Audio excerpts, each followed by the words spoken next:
Hey guys, this is ntom64, and welcome to the HellfireComms playthrough of the PS1 version, of which there are many versions, by the way, of Harry Potter and the Philosopher's Stone. And we've got a full cast for this one, so I'm going to go around the table and nerdily introduce you to my co-commentators, who of course are represented by each of the other three houses of Hogwarts. Representing Slytherin, and having great ambition and drive, is the one and only Helldragon. Okay, that's fucking wrong. Pottermore sort of me is Ravenclaw, and I'm sticking to that, because I'm totally way more of a Ravenclaw than a Slytherin, because I'm not a dick. Okay, Draco Malfoy, calm it down. Representing the actual Ravenclaw is Richie, the book-smart one of the group. Hello, everybody! I'm way more book smart. And let it go, Helldragon, let it go. And finally, we have the one brave enough to speedrun all the hard games, Mexerican Base Monkey. Team Jacob, bitches. You totally stole my joke over there, man. I made that on Skype and everything. And now it's mine!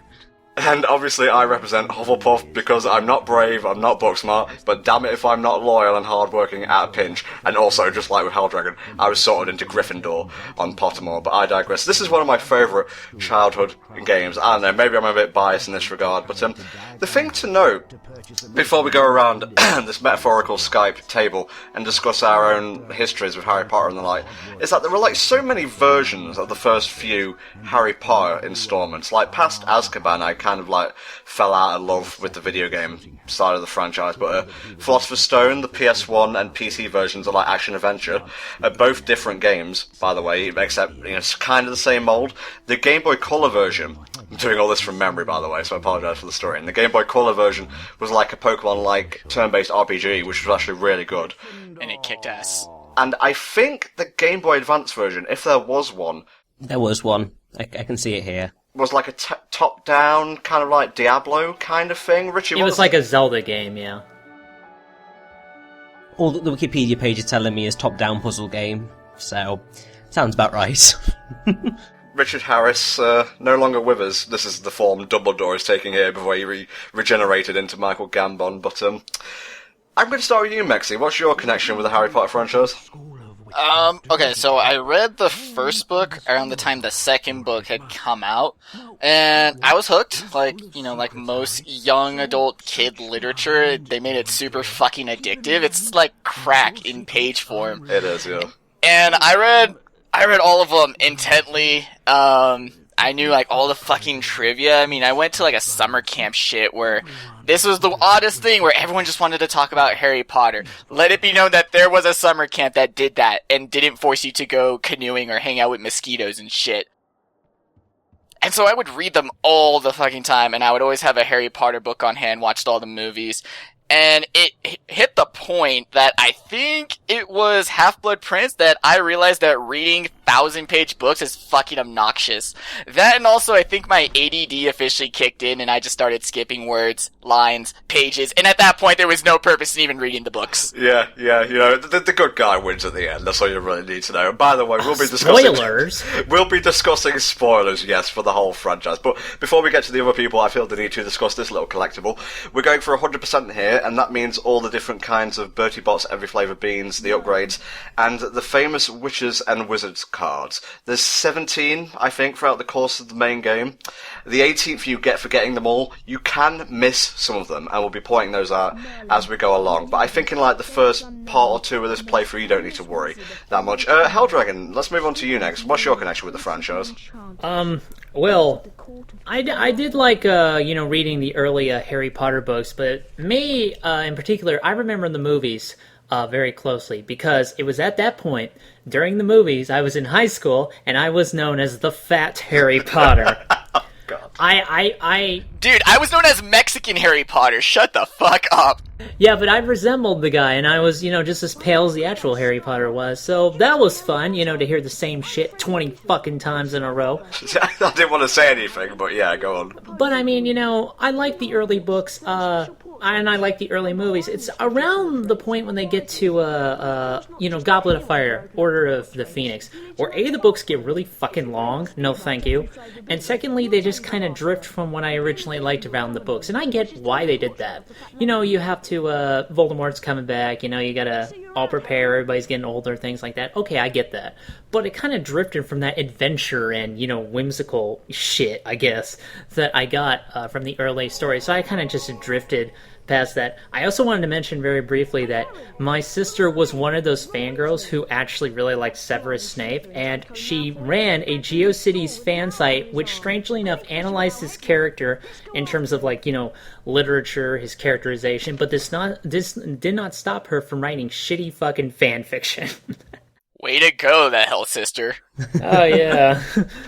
We'll get to the funny faces and one. I don't think we're overlooking this, but Richie, I think it's your turn to ramble throughout the tutorial, so be my guest. Yeah, well, I don't really have that many memories of the books for Harry Potter. I know that I got up to the start of the Order of the Phoenix and was so bored with that opening that I just gave up in the end. Yeah, it's funny, because Order of the Phoenix, probably my least favourite of the books.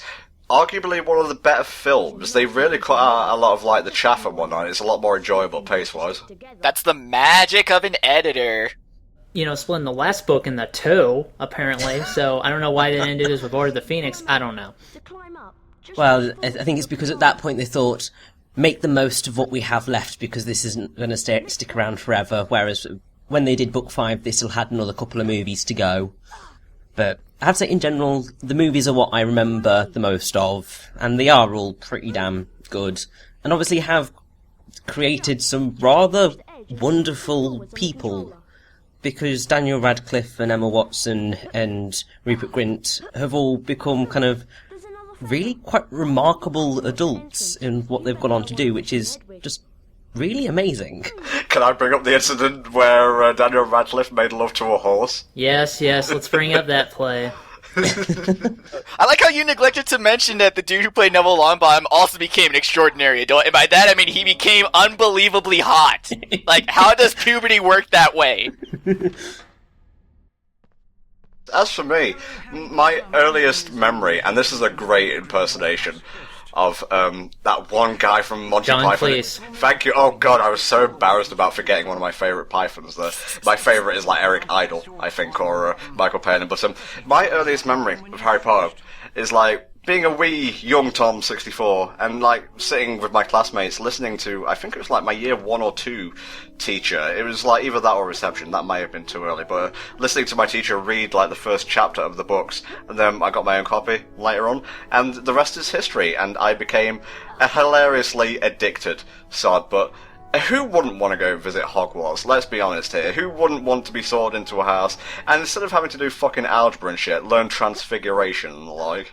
Well, you say that, but see, the problem is when Harry Potter is there, shit keeps fucking happening, so I kind of would want to go when he's not making the whole place fucking fall apart. I mean, what happened in his last year? Oh, a little thing called Voldemort fucking attacking? No thank you. They should have just sent a private tutor. It's look, we've noticed that there's been a statistical increase in shit going down at this school since your ass showed up, so we're just gonna send Hagrid to your house with your books. Just stay there. But then there wouldn't be a story, would there? Harry Potter and the really boring interlude. Or as it probably should have been, Hermione Granger and the 2 boys who won't listen ever, and so on and so forth. So I like how the Headless Ghost gives him basically what looks like a Hadouken he can charge up, which I have to admit is impressive for a guy who's dead. Good job. I don't know, it looks more like a Pharaoh shot. The Flipendo. I think this is something that was introduced in the games. I don't recall it ever appearing in the book. And J.K. Rowling wrote in a bit as an addendum, then Harry pressed the cross button and lo, a magic bolt of lightning destroyed a snail. Excuse you, I believe that's an X. Well, the game calls it a cross, okay, so I'm going with what the game says. The game also calls it the Philosopher's Stone, and that's fucking wrong. It is the Philosopher's Stone. It is, because we know what a Philosopher's Stone is. Fucking UK represented all that shit. Swear to God, Hell Dragon, we're gonna go kick their asses one of these days. Yeah, it's funny, I was watching... This is how I prepare for commentaries. I was watching some riff tracks, compilations of the first few movies, and it was so weird to hear Daniel Radcliffe say Sorcerer's Stone instead of Philosopher's Stone. I guess they dubbed that in after the fact for the overseas version. Well, funny you should say that, because obviously, as they got to the end of filming the first film, Daniel Radcliffe's voice broke. So they had to get another kid in to do his voice for those particular scenes where his voice just was not up to scratch. Uh-huh. And what's really awesome is that kid voices him in this game, I think. It's either that or he voices him in the report thingies that they made of these games. Are you doing your best Alan Rickman impersonation? I'm like hanging on to every word. Yes, make you shiver with anticipation. Careful, Richie, some people might think you're up to something. Or they may think that the call is lagging. Don't scare me like that, bro. Swear to God. So yeah, it's Joe Soerbert who voices Harry in this game, apparently, in one of the versions, and he redubbed 2 scenes for Daniel Radcliffe in the actual film. So this is a good point in like gaming history where, you know, even though this is an Electronic Arts game, you know, gaming hadn't gone to the point where it's like, hey, let's go down this scripted shit, go down this corridor, do this monkey. It's a more of that really late 32-bit era kind of game where you have to go collect a bunch of shit. The levels aren't exactly consistent, but it's more focused on gameplay than everything. And I kind of find this game, in particular, more charming than the later on games, where it's just way too much on the fucking short story, and here's some shooter sections, because why not? Mm-hmm. Actually, interesting fact, the people who developed this game, I think there's like a PS1 version of Chamber of Secrets as well, but I don't know about that, was Argonaut Software, and they also made Croc 1, Legend of the Gobos, and Croc 2. Nice. Didn't they make Buck Bumble? I'm going to need a citation needed on that. Richie, you've got the Wikipedia up. Is that true? Did they make Buck and a Buck Bumble? Argonaut games? Just give me 1 second. What's the title that I'm looking for? Buck Bumble, mate. Yes, they did. 1998, Buck Bumble on the N64. There you go. They've since been dissolved, so they're no longer with us. One of the great casualties of that era of gaming. Sorry, you were saying, Maxu? I was gonna say, while he's looking up video game shit for us, if he could look up who made Tide of Tasmanian Tiger. I don't know, it's not related to anything, I just need to know.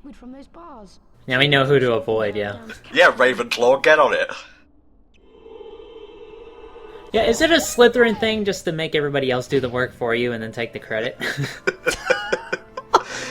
Who was that, Richie? Chrome Studios, apparently, and published by EA. Ah, okay. Well, EA's involved with every, kind of platformy, kind of collect the things up, I guess. Pretty much. So, why didn't we just call, the magic cops? He stole our bird. They could throw him in magic jail. That exists in this world. So what's up with that? Oh, I guess we can't put it off any longer. The faces are pretty crazy in this game. I did want to point this out since it's kind of a slam against myself, but Neville Longbottom looks like a fucking young Tom 64 here, and that's kind of embarrassing. Now he's endearing. Still creepy, but at least he has a charming quality to him. Yeah, I love these shitty PS1 graphics. I love how when you move around, the textures keep shifting just a little bit as you're moving the camera. You don't get that anymore. Well, I have to say that may not entirely be the game's fault. There's a little touch of it here and there, but I had to emulate this because I got the disc, I got a physical copy of the game, tried to play it on my PS3 with my hoppage, no dice. PS2, component and composite, nothing. Original fucking PS1 game, no dice. On the original PS1, no less. Sorry, stuttered a bit there. But I ended up having to emulate it, and there are some beans over there that I'm going to collect so bad. But of course, the turbo slut that is Ron pushes me into an unavoidable sequence where we go to flying class, and that's all the time we have for part 1. Stay tuned for more of this rambling kind of commentary next time in the Harry Potter and the Philosopher's Stone playthrough.